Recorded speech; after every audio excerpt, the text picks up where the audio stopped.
the 23rd lineage holder or abbot, which is the current abbot, Dharma Sister Lien Ao. And the future abbot, who would be the 24th lineage holder, is the Dharma brother Tsang.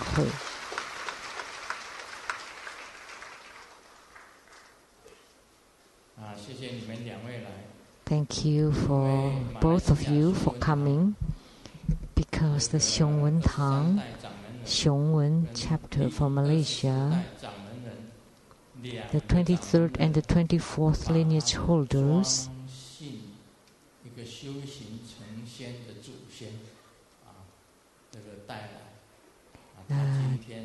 they brought the certificate of their patriarch who had attained sagehood.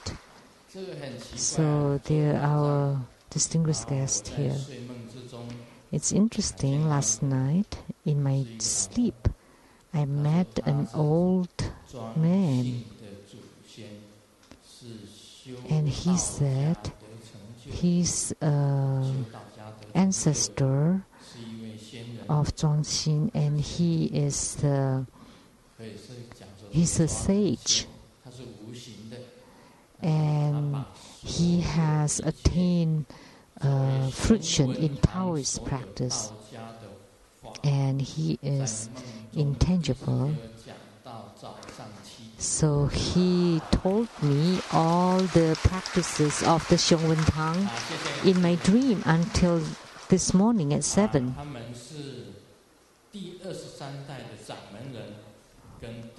So they are the 23rd and 24th lineage holders of the Malaysia Sheng-yen Tang, and they are also disciples of True Buddha School.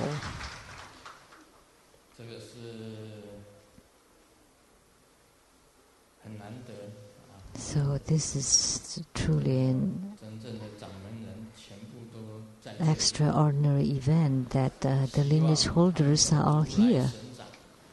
And I hope they have this Rulai Shenzang, which is the divine palm.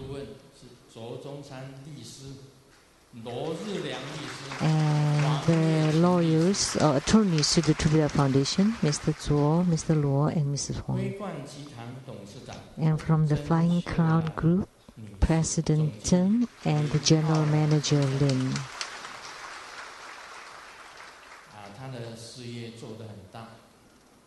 And the business succeeded,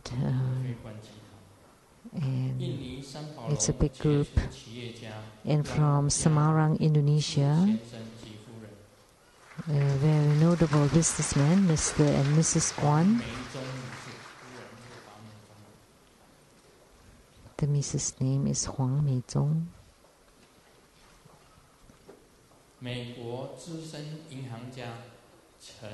And a banker from United States, Miss Chan.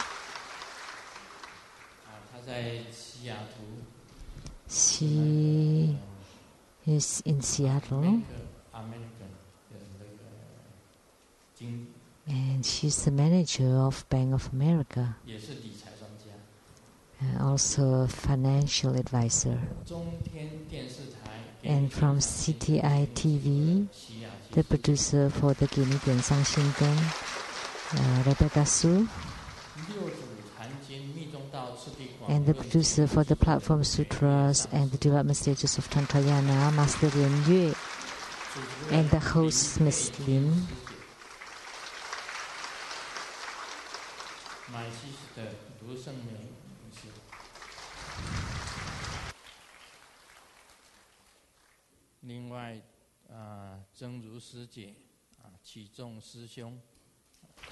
Also, Dharma Sister Zhenru and Dharma Brother Qizong,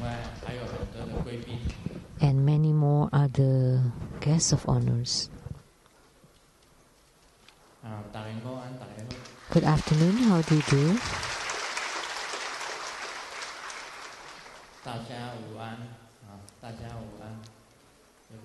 So, good afternoon.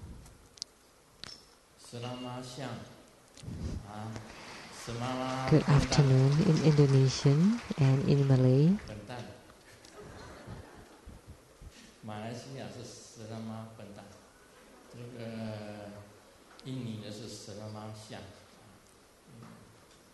Malaysian selamat petang, Indonesian selamat siang, and in Japanese domo konnichiwa.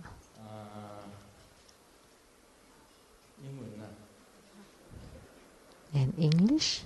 Good afternoon.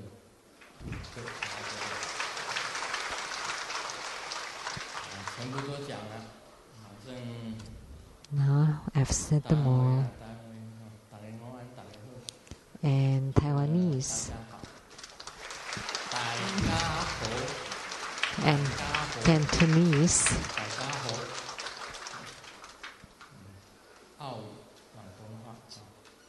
Cantonese.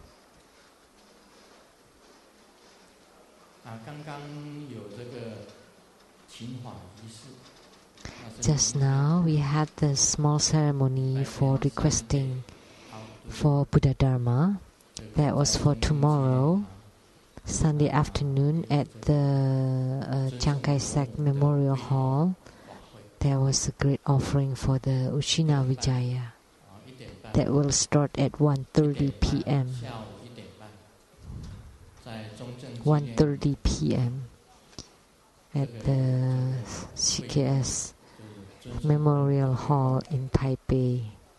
Ushina Vijaya Grand Ceremony. And I hope you all can attend and support the ceremony, and also to be blessed, to be showered by the Buddha's blessings, and to taste the Dharma joy. So tomorrow is a very important event. And I pray to all the Buddhas, Bodhisattvas, Herukas, Dharma protectors, and Dakinis divinities to bless the ceremony tomorrow so that all goes well and auspicious, and the Dharma teaching will also go well. And today we perform the emanation of Vairocana Buddha,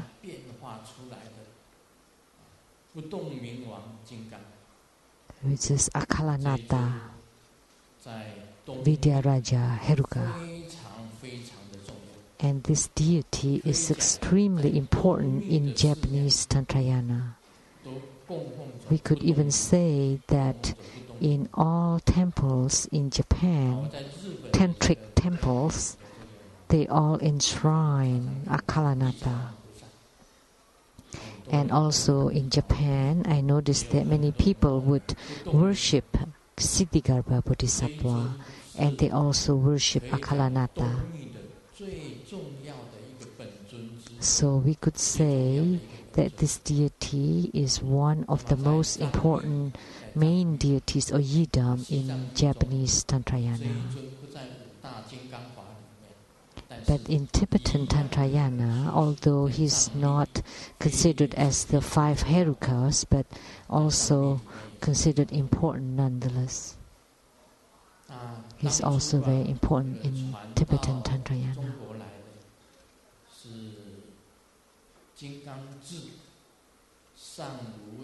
And the one who's transmitted to China is Asvagosa, Amuga, and one more master who started at the beginning of the Tang dynasty. These 3 Indian gurus or masters transmitted to China, and that's called the Chinese Tantrayana.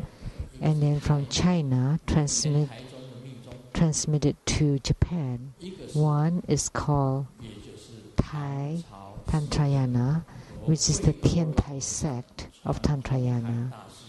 And the second one is from Huiko to Kukai, who returned to Japan, and that became the Japanese Tantrayana. And they highly revere Akalanata.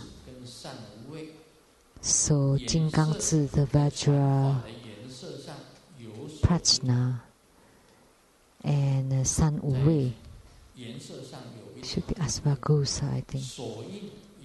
And so the colors and the mudras are slightly different. This is the 9-syllable mantra, and the mudras also different, because one of them was transmitted by Jing Gang Zi, and the other one was transmitted by San Wu. And these two gurus transmitted slightly different mudras.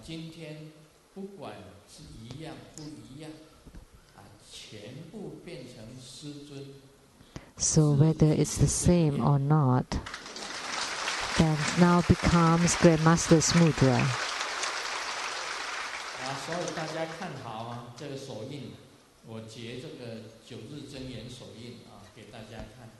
So this is the mudra of the 9-syllable mantra. Now you can see. I will form it for you. So mudra, some formed by the hand, some with the body. And formed by the body, Vajra Master Jing Xiang had learned it before. Do you still remember? And she said, yes. So, body mudra. Now, can you show it to everyone? So, take off your crown and your robe, and now show it to everyone here.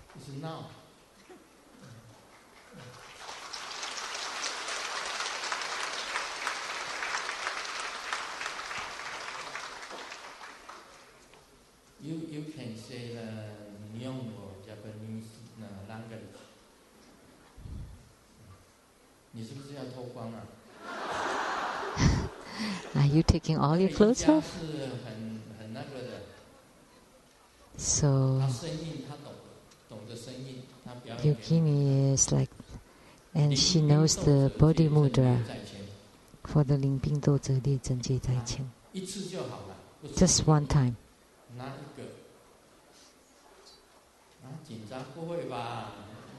I'm nervous.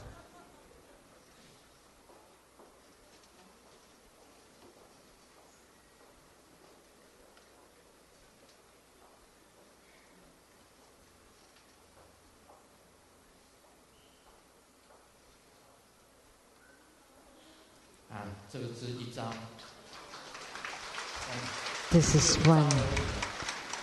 only one set. That's already quite hard. And with 3 sets, she can go all over the world. So there are 9 body mudra, or body postures, or gestures. And Master Jing Xiang knows. And she's in Osaka, south of Osaka, and in Zhuji Lizang Temple. That's one of the center of True School in Japan, and she's the abbot there, the abbey. And now I would show the hand mudra.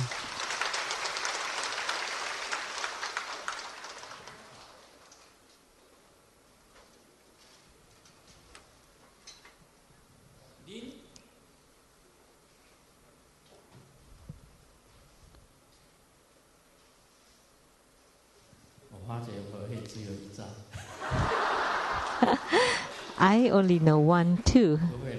No, actually, not the case. We need at least 3 in order to go places.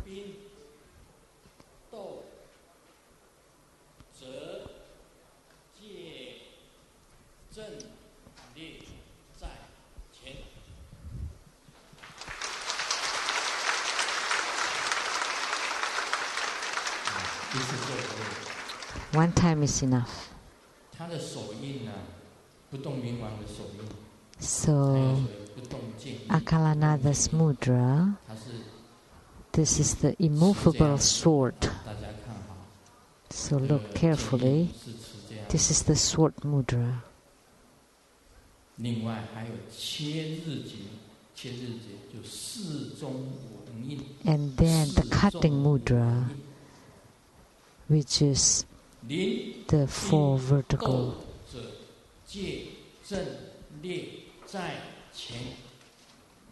Four verticals and 5 horizontal lines. So 4.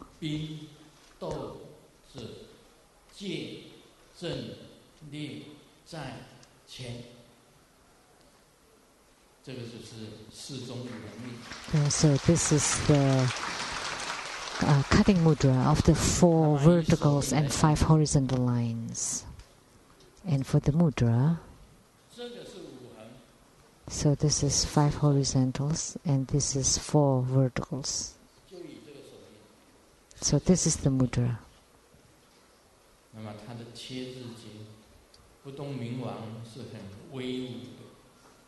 And the cutting mudra. And Akalanatha is very wrathful. He is an emanation of Vairocana Buddha. However, he is willing to be the slave of all the Buddhas and Bodhisattvas. That's why his Dharma seat is a stone or rock. And some Akalanatha is standing and some sitting. And one hand is holding the sword, the Vidyaraja sword, and the other hand is holding the Vajra lasso or rope, which is the Vajra mudra, this hand. And his look is very fierce, would be very scary when you look at him. And one eye is very huge and the other eye is squinting. And his teeth is one of the fang, upper fang going down, the lower fang going up. And typically, you use the lower lip to bite the upper lip. And you look to the left, one eye big, one eye small. You look right or you look left, as if you glare at the enemy.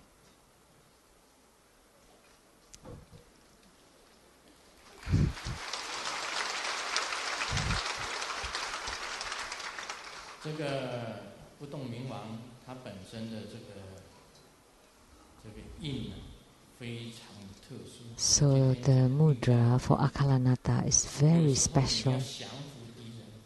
You know, I've said this in Tantrayana sometimes when you want to subjugate enemies, you visualize your right leg to be yourself and your left leg to be the enemy.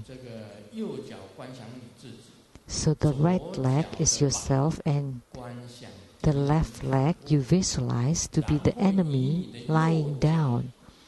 And then you use the right leg to step on the left leg.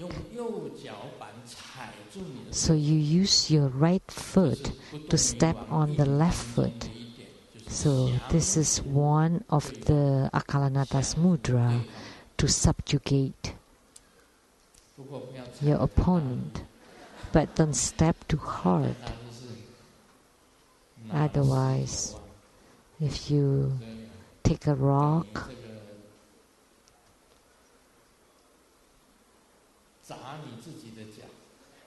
and then throw it on your own foot, then your bone can break and that would be troublesome. But there is such a mudra in Tantrayana, and that's very extraordinary. Just this cutting mudra, the 4 verticals and 5 horizontal lines. And when you throw this mudra out, this would become a protection. If there is a devil or Mara in front of you, and then you form that would become a net. And then the Mara cannot enter your body anymore. And then if you do it to the 4 directions, this mudra then you protect yourself at the center, and the Mara cannot enter.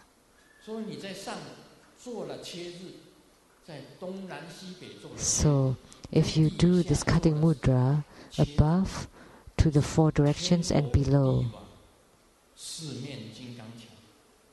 so that's the ceiling, the foundation, and the four walls around you, then you protect yourself. Also, when you perform this mudra, you would know the condition of the body of the person you are blessing. And this mudra can also cure sicknesses. If you cut it 5 times, then that person definitely will die right away. 4 times, that's there would be in CIU. And then 3 times hospitalized in the normal room. And 2 times they can get out from the hospital. And 1 time they can be saved. So usually I use this cutting mudra. So I use the spirit, the power of the spirit.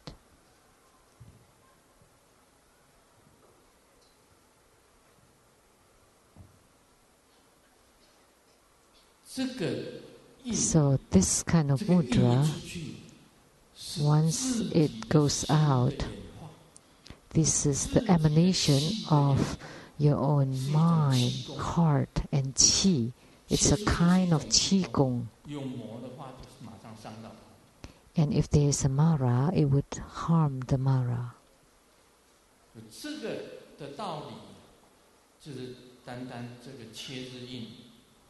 So only with this cutting mudra, Akalanata is already incredible, even with this one mudra. And that's from my own personal experience. And this is a sword mudra, as we know. And 2 sword mudras together. So the sword in its length, and then you can take it out, becomes a sword mudra. And the look of Akalanata, the one in the Tanka, is in a sitting posture, and he's still holding the Vidyaraja sword and also the Vajra lasso and the Vajra lock. So you visualize him. After you visualize him, you form the mudra and you recite the mantra. You visualize and form the mudra and visualize and recite the mantra. First visualize and then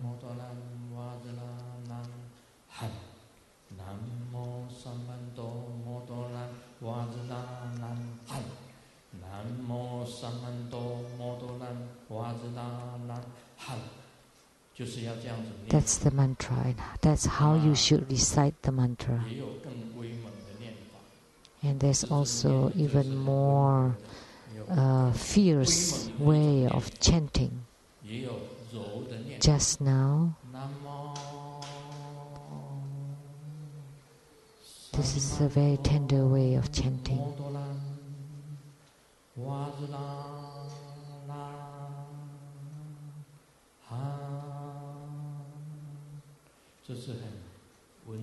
That's a very soft way of chanting. But normally, when you invoke him, and if you want him to do wrathful things, then you should recite it very fiercely.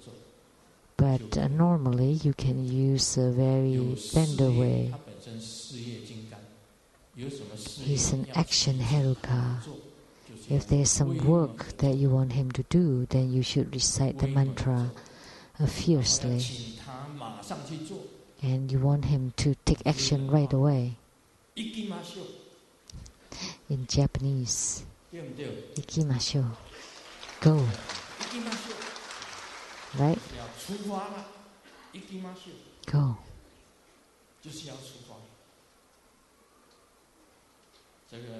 That means time to go. Time is up. Let's go.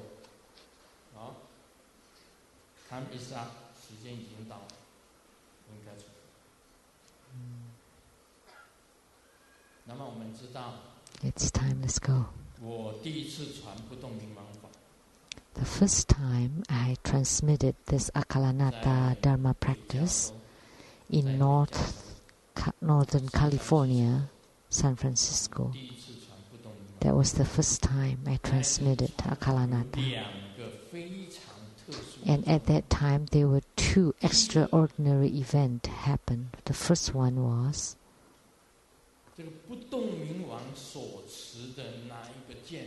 the sword that was held by Akalanata flew out from my Dharma table. I didn't touch it. It flew out.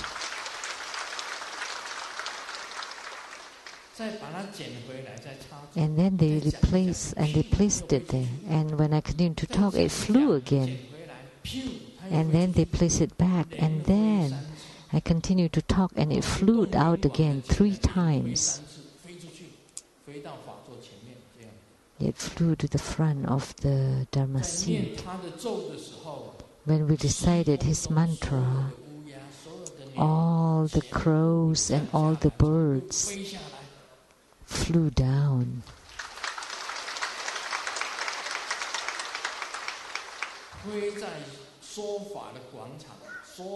And they flew in the field where we held the ceremony.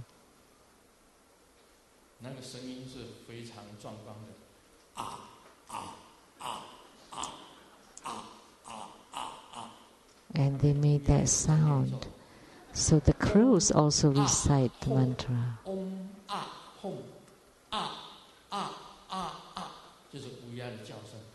That's the sound of the crows.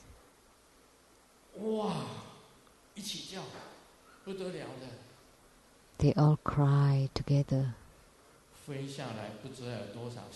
And there are tons of them.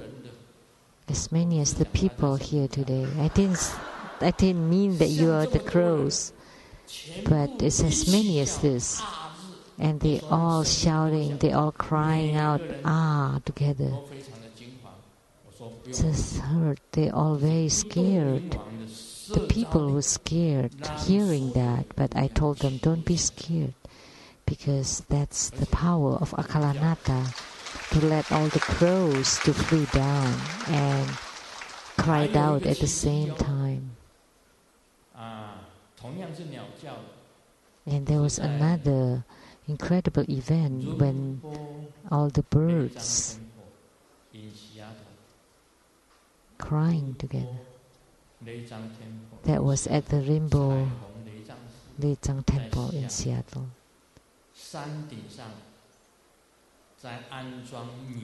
When at the top of the hill there, when we enshrine Maitreya Bodhisattva, the one at the up the hill, when during the consecration, at the consecration with the light of the heavens, the light of the sun, the light of the moon, the light of the star, and then the sun rays came down and through the leaves of the woods there, and then upon Maitreya Bodhisattva, and then all the birds in the woods all singing together. That was also a very miraculous event during a consecration, that all the birds flew down together. So when you saw that, you feel very moved. Master Lin in here, right? You understood? He's Harbin. Mainland, he's from Harbin, mainland China. From the Black Dragon River.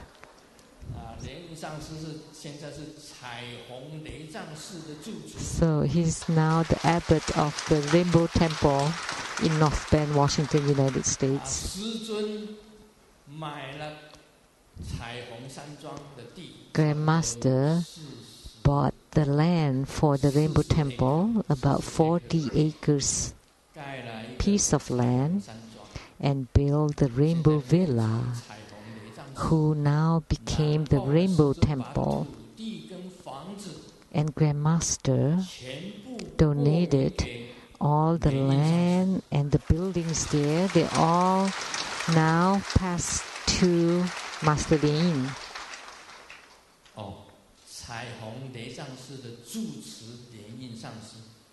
The abbot of the Rainbow Temple, Master Lin Yin. So now it's all bestowed to the Rainbow Temple. And he's the abbot, so it's the same to Master Lin Yin. So, is there any of you who had given your land and house to Grandmaster? Till now, in my memory, there hasn't been anyone. But Grandmaster donated a 40-acre land and Rainbow Villa, Rainbow Temple. They all now has been donated to the abbot of the Rainbow Temple, Master Lin Yin, right? Now he understood.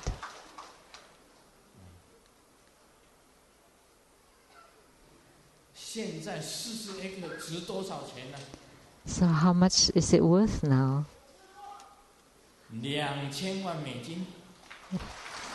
20 million US dollars.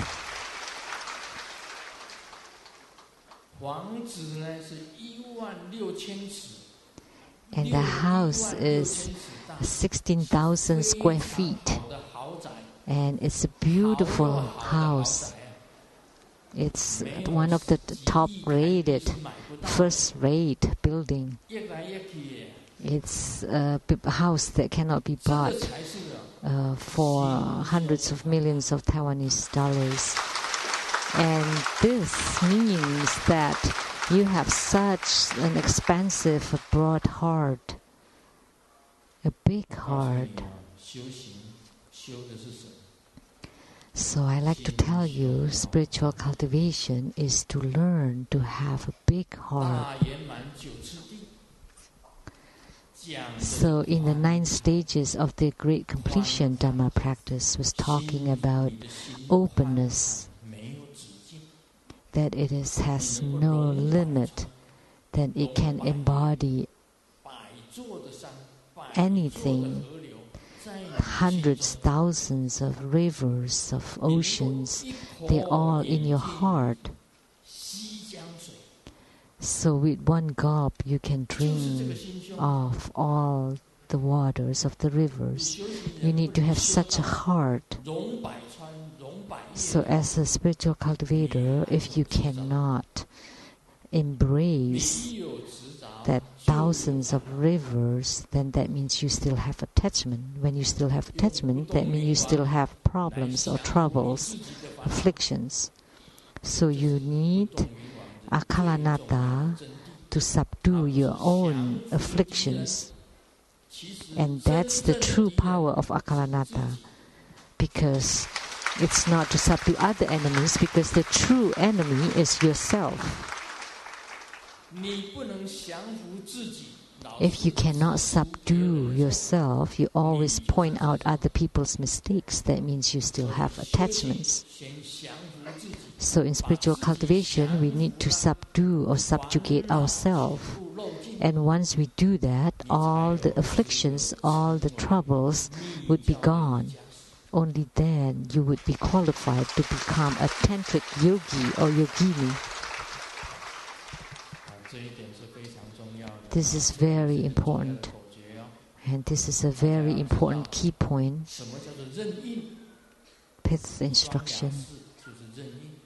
So what is Ren Yun? Ren Yun is a true mastery of yourself.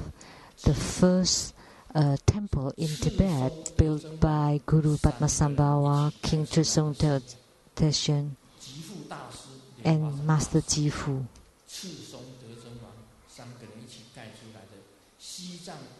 The first temple in Tibet is the Sangya temple.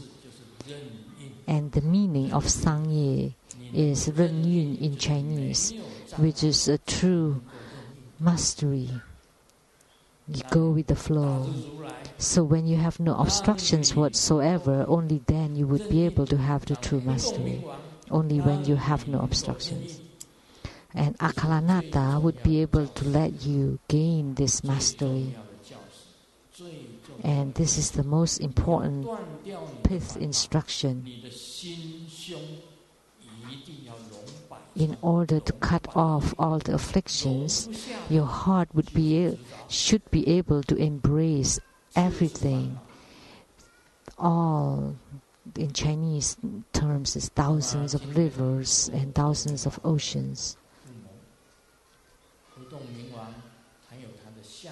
Because only when you have attachment, you would have affliction. So today we transmit the Buddha Dharma of Akalanata, his look, his mudra, his mantra. And with these three items, with the visualization, with the mudra and mantra, you can enter into samadhi. And then you can match, mutually response to Akalanata, merge. And that's all for the Akalanata Dharma teaching.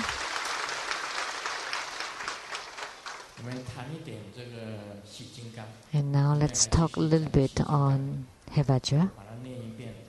Let me read this part. I have become a Buddha. This sounds boastful. So, what is becoming a Buddha? The awakened one is the Buddha. Do you dare to call yourself the Buddha? If you dare to, that means you're already awakened. And sentient beings are deluded, and the Buddhas are awakened. So, I have become a Buddha. I can follow the methods of my practice to become a Buddha, and therefore, naturally, you too can become a Buddha. This is how I practice, and you too can practice accordingly, and naturally you would attain the fruition. And this is truth, the real truth and only truth. There isn't anything more than the truth. It is the pure truth. And by all means, you have to remember what I said. Do not let unfounded slanders to affect your faith and contaminate your respectful heart. Do not let any adversities to shake your faith. As soon as the cultivator loses his respectful faith toward one's root guru, even a little bit, all the maras, the devils, the yaksas, the ghosts, the spirits immediately grab the chance and enter into him, and all obstructions will appear.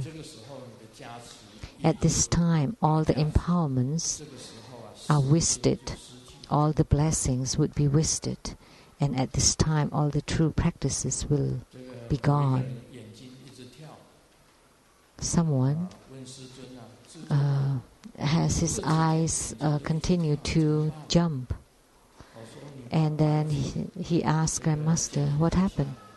And I said, why don't you cut a piece of white paper and then place it on top of your eye? And he said, what? White piece of paper? And what does it mean? White in Chinese. White gem, which means it's a useless gem. because he's afraid something would happen, because as if it's a sign that his eye continued to jump. But actually, nothing happens. That means nothing will happen.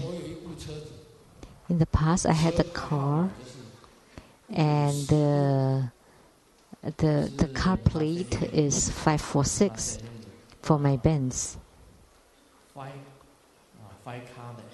White, yeah, white color Mercedes-Benz. And the plate, the registration number was 546, and when everybody saw that, they all shake their heads. And I asked, what happened? And then they said, that means I die. 我死了, I die. I've died. And I thought, oh no. Then don't drive it. But the way I read it is 无事了. It's like nothing, no problem. It sounds the same.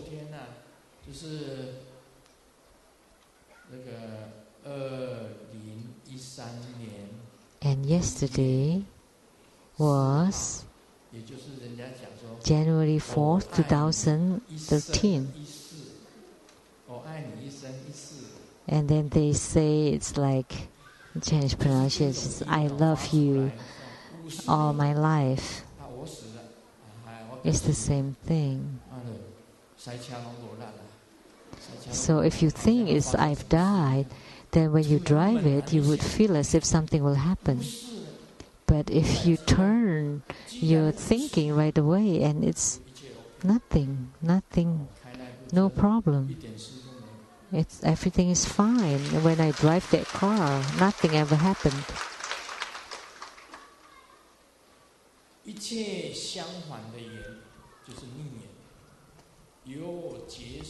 And then all the opposing or adverse affinities appear from one's own perceptions and sensations, and then one completely loses one's faith towards one's root guru. So attainments in spiritual practice come from the respectful faith toward the root guru, and this respectful faith is very special because the root guru is none other than the Buddha. So remember, never forget this. And I wrote it twice because I want you to remember it. This is very important. Because Guru Padmasambhava also said, Guru Padmasambhava of the Nyingma and all the Tibetan Tantrayanas, the founder is Guru Padmasambhava, which is the guru that was born out of the lotus blossom. And we could also say that he is the lotus youth. So, don't you think so? Right?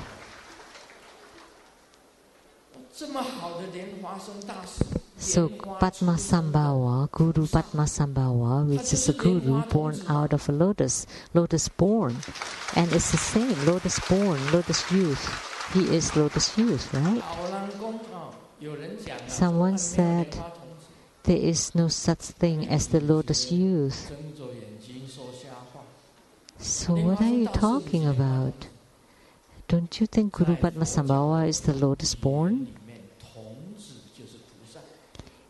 Because in Buddhist terms, the youth means bodhisattva. 童子, youth is bodhisattva. Because he has no mind. The mind is completely free. And that means you're the same as the bodhisattva. And then you will not have any topsy-turvy.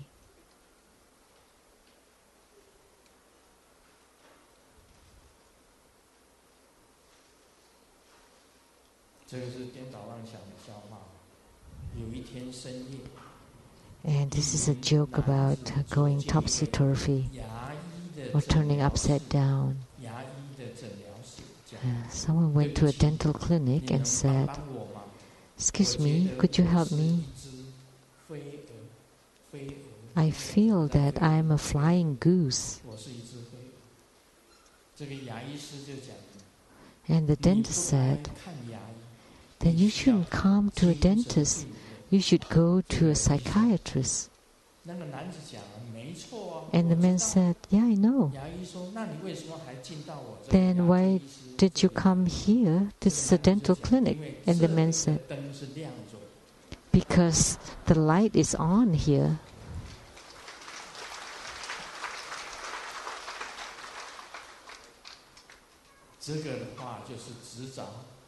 This statement means there's attachment, even the flying goose. Because, that's like a moth. You know, the moth always fly to the light. So he's attached to the light. He just flew to the light. So you shouldn't be attached to that, because darkness and light are the same. When you reach the highest point in spiritual cultivation, you never knew that good and bad came from your own heart.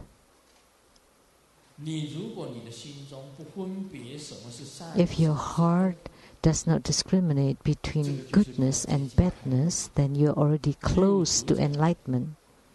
That was spoken by the sixth patriarch. Do not think of good or do not think of bad.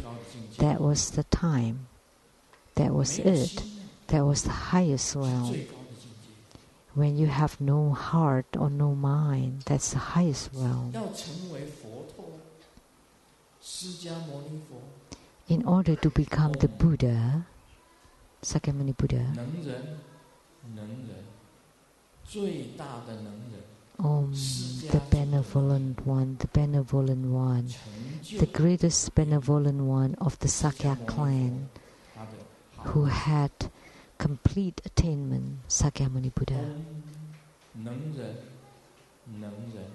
That's the epithet for Sakyamuni Buddha.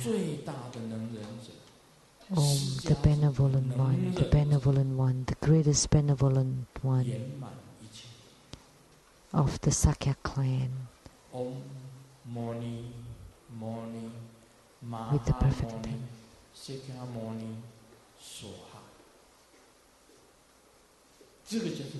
Sakyamuni, let it be attained. This is the mantra of Sakyamuni Buddha, and I translate it into Chinese. Moni is benevolent one.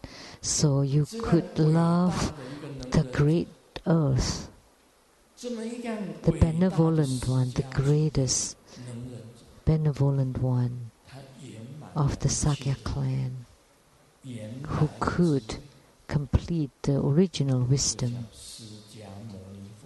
That is called the Sakyamuni Buddha. So don't explain it wrongly. Listen to this joke. The moon is shining in front of the bed, and thinking that the moonlight is the frost. And looking up, I look at the moon, and looking down, I think of my hometown. We all know about this poem of Li Bai.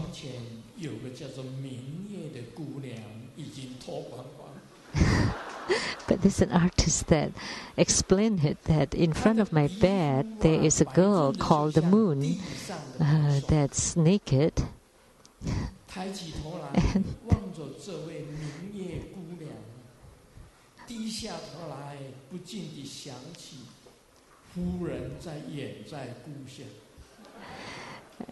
And looking up, I look at this girl called Moon, and looking down, I think of the wife in the hometown far away.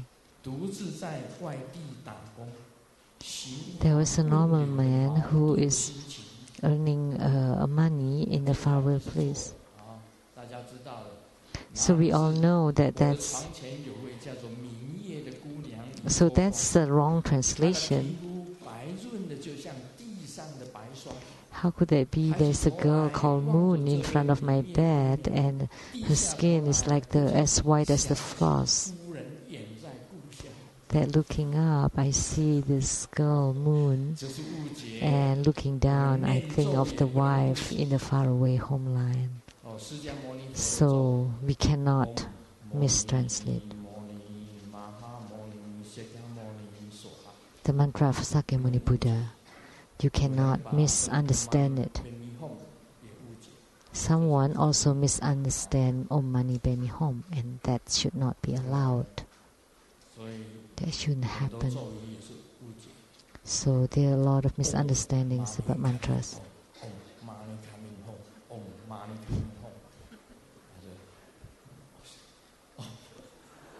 Om Mani coming home.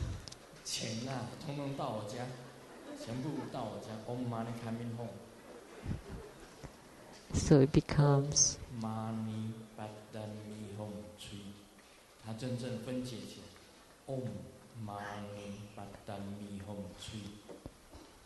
that's the real mantra.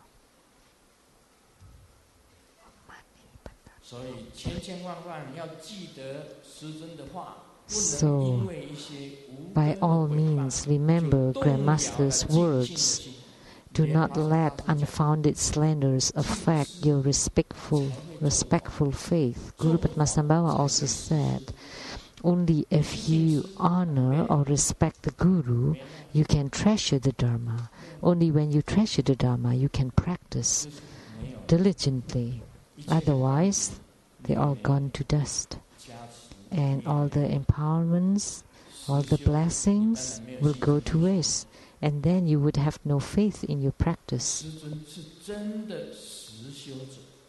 And Grandmaster is the one who really practiced.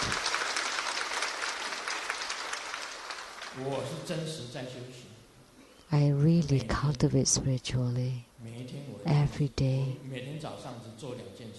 Every morning I only do two things. One is to write my book, and then after that I would do my practice. And that's all morning. Every day the same. Every morning, that's all I do. And every morning I would always place my gurus on top of my head. I pay homage to the Venerable Mang Liao Ming, to Master Sakya Tsang Kung, to the 16 Karmapa Dharma King, and to Master Dupten Dorji. They become ornaments on top of my head. The crown, the Dharma crown, the ornaments on my head. So I always place my own gurus on top of my head. And I never forget, even for a moment. At any moment, I always place my gurus on top of my head, because that's the origin of the Dharma transmission.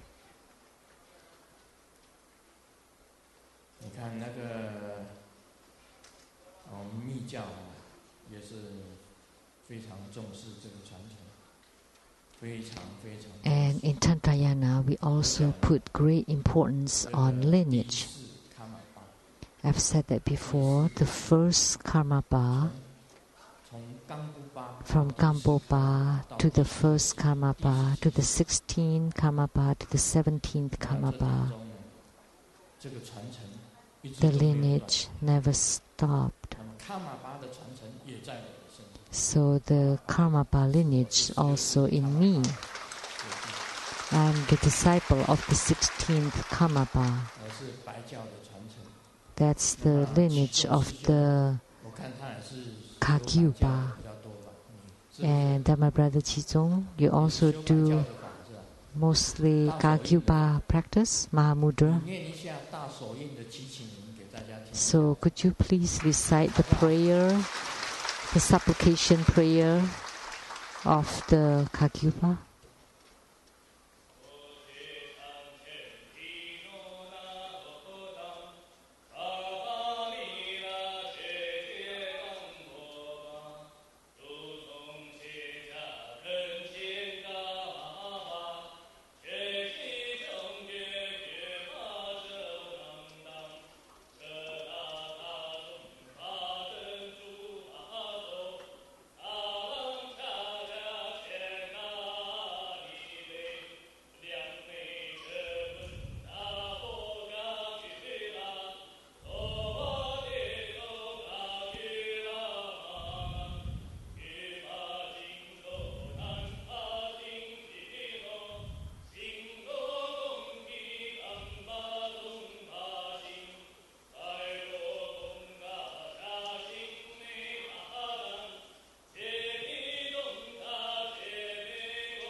That's the Mahamudra supplication. And it includes the lineage in there.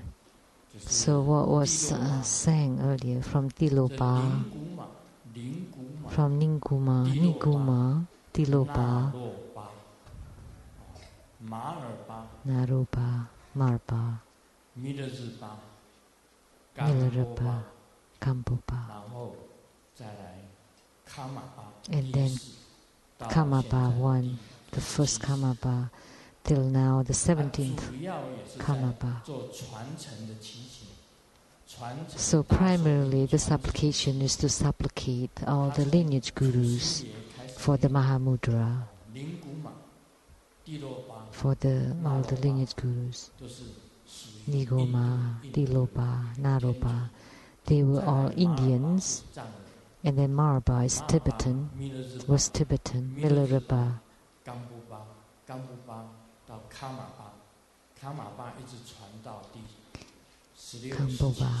and then Kamapa until the 17th Kamapa. That's the lineage. So in the supplication, all the same, we need to supplicate all the lineage gurus, and we place our gurus on top of our head. And I've said this before, in Gelugpa, the yellow sect, that was Kakyupa, the white sect. In Gelugpa, Kanju Buddha, and to Tuptanima, to Tuptantali, Tuptantali to Tuptantarji, and Tuptantarji to Grandmaster, who is also Tuptanchimo. And that's a lineage.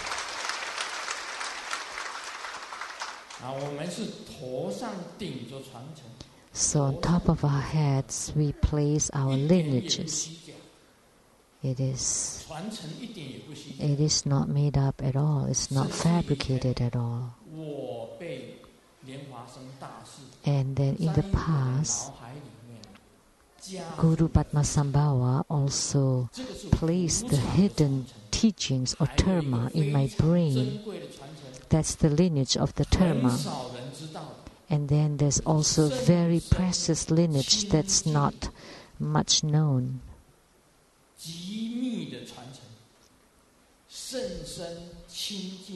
It's a very remarkable, marvelous, secret, pure lineage that flow in your heart naturally. Like from Vairocana Buddha, Buddha Lokana, Amitabha Buddha, Padma Kumara, living Buddha Liensheng. This is the most profound, pure, mystical, secret lineage. This is the lineage. It's the lineage that you could understand through your pure heart that comes naturally. Hidden teaching or Dharma and this secret lineage is different. Guru Padmasambhava placed all the teachings of the great completion Dharma, the 9 stages, in the brain, something that you could pull out piece by piece, little by little, gradually. If you revere your lineages, you revere your root gurus, and that means you revere the 4 lineages. And only by having the lineages, by having this faith, with this lineages, with this faith, with the true practice, then you would definitely have attainments. No money payment.